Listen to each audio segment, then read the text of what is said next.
Taste the Daily.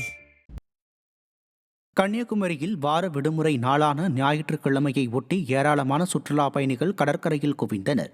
அதிகாலை முதலே திரண்ட சுற்றுலா பயணிகள் கடற்கரை திடலில் அமர்ந்து சூரிய உதயத்தை கண்டு ரசித்தனர். அதேபோல் ஐயப்பன் பக்தர்களும் சபரிமலை சென்று கன்னியாகுமரிக்கு வருகை தந்ததால் கடற்கரை களை கட்டியது. மேலும் சுற்றுலா பயணிகளின் வருகையால் வியாபாரிகளும் மகிழ்ச்சியடைந்தனர். தூத்துக்குடி மாவட்டம் ஏரல் பேரூராட்சியில் புதிதாக அமைக்கப்படும் ஃபேவர் பிளாக் சாலை தரமற்ற முறையில் அமைக்கப்படுவதாக சுவரொட்டி ஒட்டப்பட்டுள்ளது பரபரப்பு ஏற்படுத்தியுள்ளது. ஏரல் பேரூராட்சி 2வது வார்டுக்கு உட்பட்ட தொண்டைமான் தெரு, பத்ரகாளியம்மன் கோவில் தெருக்களில் அமைக்கப்படும் ஃபேவர் பிளாக் சாலையில் பேபி ஜல்லி, ரெடி மிக்ஸ் இல்லாமல் எம்சாண்ட் டஸ்ட், களிமண் கொட்டி பழைய கற்களை பயன்படுத்துவதாகவும் சுவரொட்டியில் குற்றம் சாட்டப்பட்டுள்ளது.